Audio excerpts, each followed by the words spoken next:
बेटे कैसे आदित्य को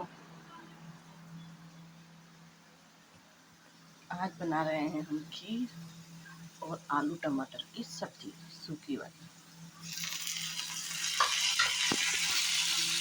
और किचन पे हरा सब्जी रहती है खीर।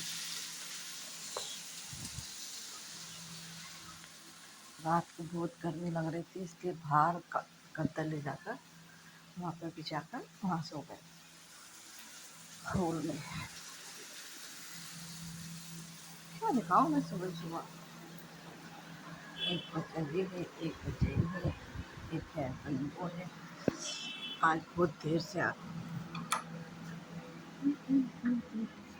आज कड़ाके की धूप निकली है।